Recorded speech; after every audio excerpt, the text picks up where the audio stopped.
Thank you so much for being here with us, and let's try and do our interview. So let me ask you about. Let me start by asking you, who are you? What do you do, and where do you come from?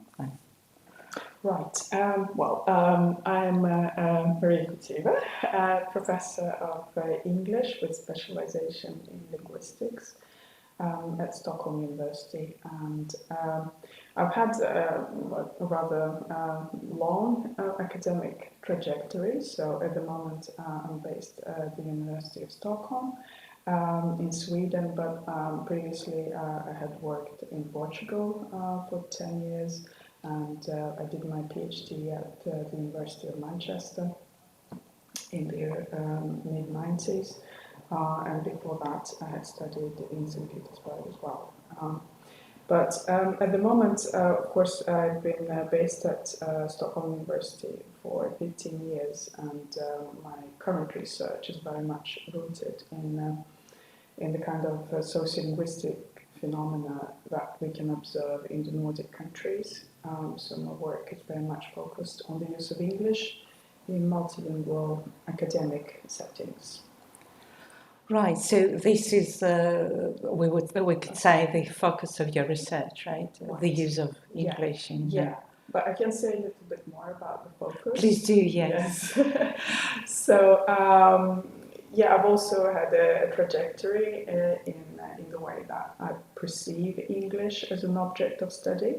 In my earlier research, I focused more on the lexicogrammatical features of academic discourse. I was more interested in, say, how researchers across different disciplines use language to position themselves in their texts, how they engage with previous research, what sort of language they use to position their claims, how they hedge their claims, how they boost, and how they interact with their readers through language. Then I became more interested in how people perceive these textual interactions and how they make use of them as they become novice researchers. And that's the point when I also became quite interested in disciplinary differences in academic discourse, which most of the research has actually focused on written discourse. It's easier to get access to that, but there have also been research on the use of English and perceptions and attitudes towards this phenomenon. So I simultaneously did research on the use of English across disciplines and people's perceptions on how it is used for different purposes, like reading, writing, oral communication, etc. And at the end around 2009-10, we conducted a large-scale survey on the use of English across different faculties at the Swedish University.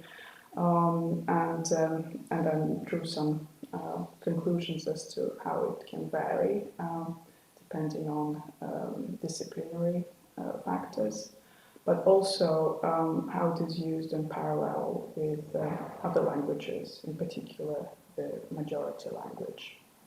So these disciplinary differences have been interesting also, both in terms of the actual percentage of use, but also how people view these differences. But in the past couple of years, I've moved more towards seeing English as part of a larger multilingual landscape, and also the very concept of discipline has become increasingly blurred. because even within disciplines there are large variations depending on the object of study. So that has become something that I've been exploring in connection to both people's perceptions of language use and their actual practices. Very often there is a mismatch between what people believe and what they do, or they may be self-aware of the mismatch as well. So it's interesting how very often the policies are usually, most of the research has found that language policies are not connected to practices and vice versa. And that has inspired me to look into the work of Bakhtinian and how the different dimensions of language, how he connects our language use to different socio-ideological factors, and how our own positionings as individuals impact the way we communicate. So this has been the focus of my recent research and the book that I've just published with Multilingual Matters. So, at the end of the day, academic authors, they seek to build a sort of a community of practice around the object of their studies. Would you say your research is interdisciplinary? If yes, in what way? Right. Yeah. I would say that it has become more interdisciplinary as I have developed my understanding of my object of study. First of all, it started with as I said, more disciplinary focus, but now it has branched out to also connect with theories that are currently developed, say in sociology or philosophy. And again, Bakhtinian has been an important bridge in that. Whereas when we looked at disciplinary differences in language use, to some extent they were connected to, say, different ways of knowledge making in different fields. But then, of course, the objects of study may vary, and then also different epistemological factors may impact the way that research is communicated. And then the use of language can also be more or less rooted in a particular cultural tradition. So, and English is very interesting from that perspective because, of course, it is very often connected to the countries of the so-called inner circle, the countries where it is a national majority language and where standard varieties are used for all sorts of official communication, including academic ones.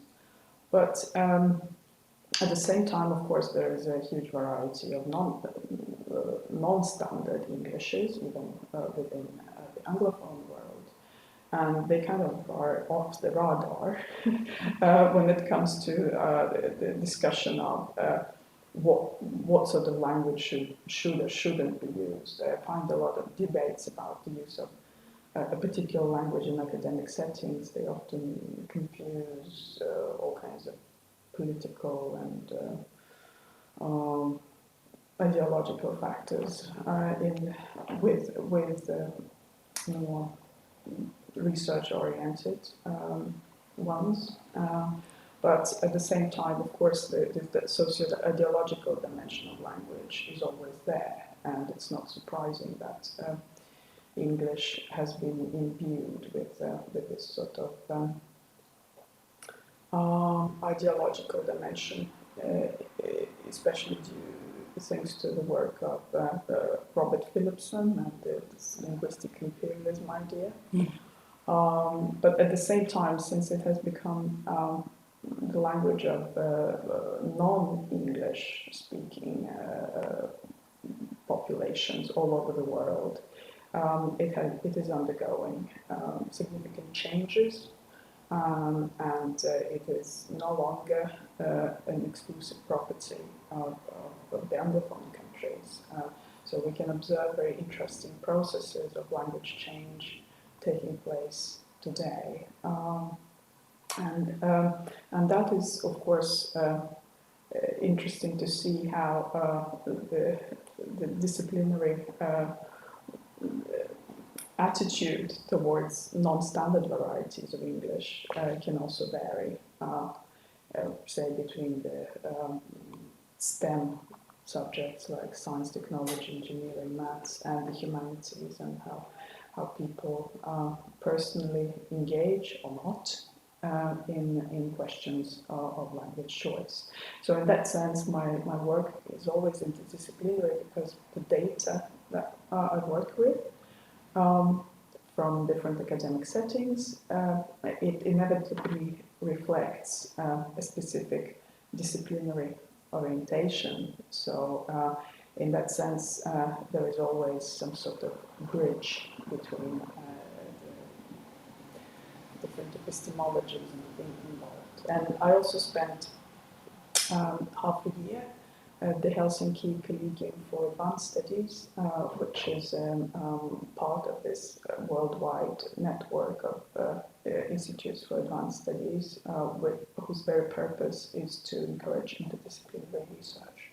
So that period was very important for me to connect with other researchers in the humanities and social sciences, and to see where I could position my interest in the use of language in multilingual settings.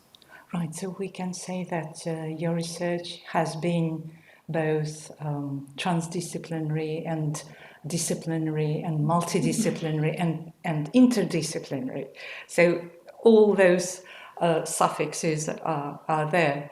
Because of the object of your study, it has to be like that. You have to examine both the disciplinary discourses and then see how they can connect and interact, right, and intertwine, probably, even. So, would you care to share with us your ideas on the future of your on the future trends in the context of your research? Right. Well, thank you for this for this compliment about the different suffixes. I think I wouldn't claim such a broad range of approaches, but what I can say is that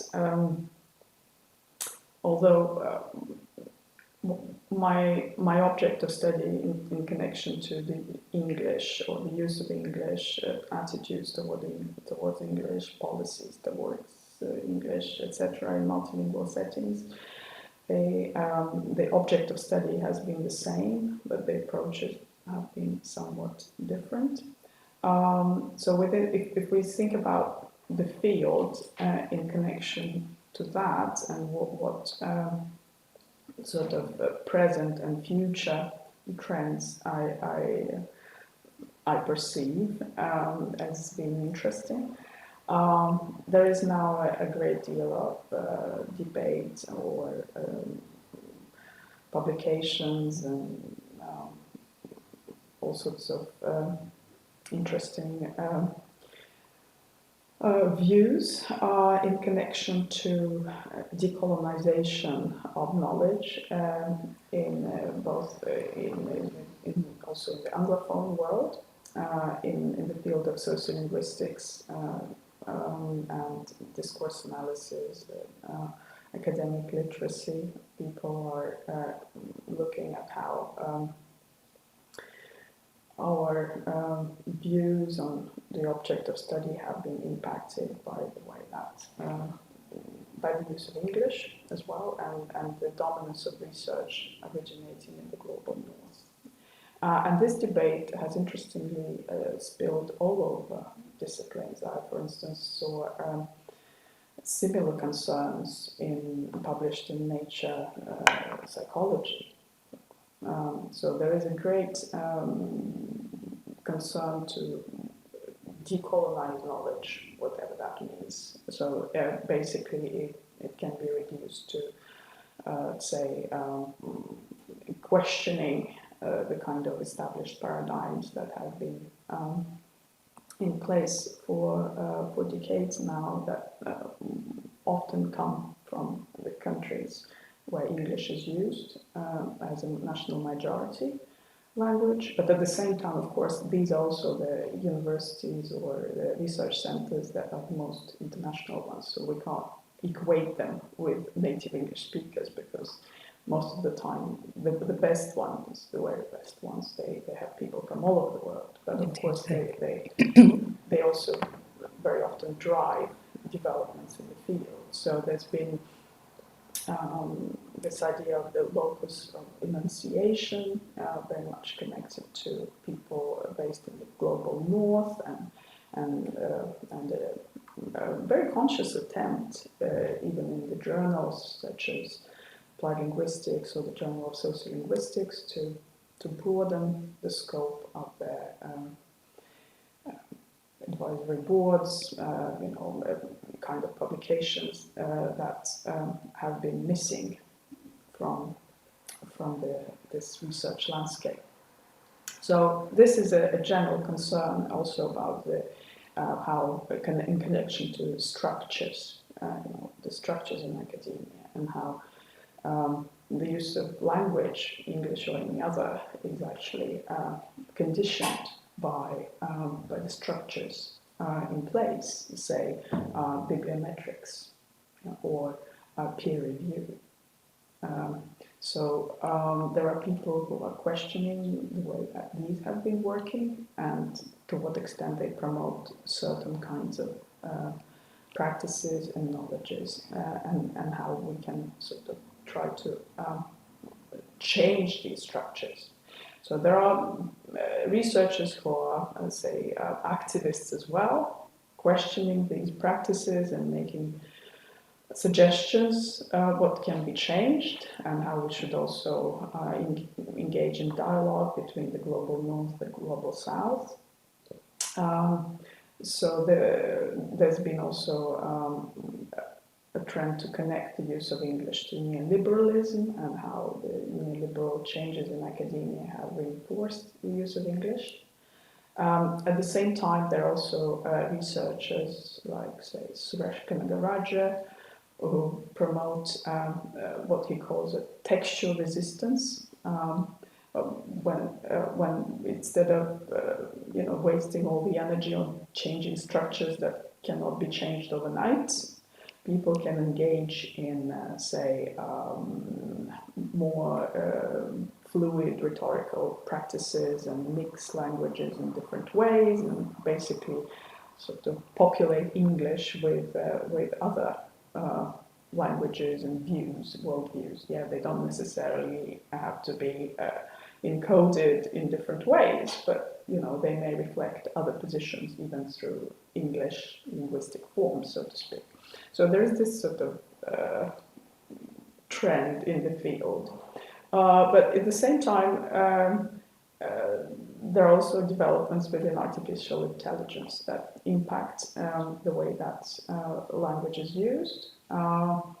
And these go absolutely in the opposite direction, because at least at this point, most of the models, large language models that are available, of course, they are developed to begin with based on English language corpora, not the most recent ones, but also the selection of data for the corpus is biased towards an educated Anglo-American.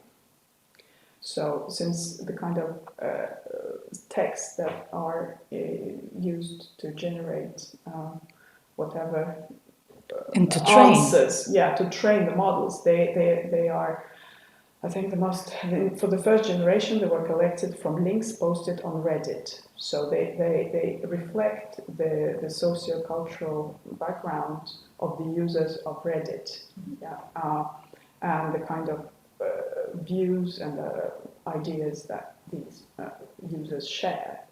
So at the moment, whatever answers we are likely to get to the questions we asked, they are likely to reflect the knowledge that has been developed within that kind of paradigm.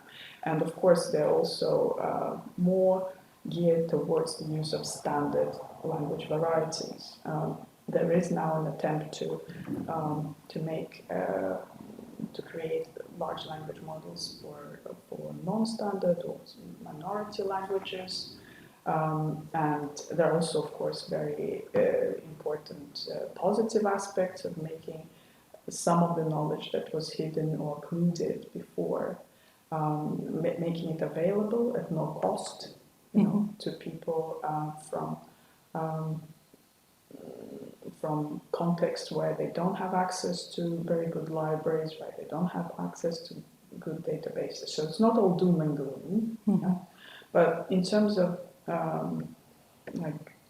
generating knowledge that is not reproducing this more of the same, there is a danger that if left unquestioned, they will just reproduce the same established paradigms, or even more, making it even more standardized, both in terms of language use, because they're based on established linguistic patterns, and also in terms of the actual content, because they can't think these language models. They just simply reproduce what is already in place. So that is the future. I think that would be interesting to see how humans and technologies interact. And that is where the concept of repertoire becomes really important, because we often think about our linguistic repertoires as just a number of languages that we can use. Say, I know 3 languages and you know 4, but there is much more to our repertoires in terms of what we can do to communicate. And there are also questions of, say, literacy, digital literacy, what is available, the material resources that we can make use of when we are, generating knowledge and communicating it. So these sort of ensembles of human versus space and material objects, and how also technology is used to generate both language and knowledge. I think that is something that will be very interesting to explore in the decades to come. And Bakhtinian would say that we are witnessing the centripetal and centrifugal movements in discourses, and out of this conflict there will be something new emerging. Yes, exactly. I haven't used those terms to make it more accessible, but it is a very Bakhtinian struggle, because Bakhtin believed that all language use is governed by both centripetal trends that are pulling towards standardization and unification, which are also important in order to ensure mutual understanding, shared knowledge. But at the same time, they also exist in the midst of the so-called heteroglossia, of the diversity of languages, speech styles, voices, which reflect different worldviews and different speakers' positions. So when it comes to AI, it is a very centripetal trend. Whereas the current attempts, say, to decolonize academic writing can be seen as reinforcing the heteroglossic trend. Yeah, that would be centrifugal. Yeah, the centrifugal. Centrifugal trend. Yeah, and we here sitting in this center, which is very diverse in terms of disciplines and in terms of heteroglossia. It is a very heteroglossic center also in terms of practice. So I think we're privileged to have welcomed you here at this center, and thank you so much for sharing with us your ideas and your research. Thank you very much. Thank you for your kind invitation, and it's my pleasure to be here. Muito obrigada.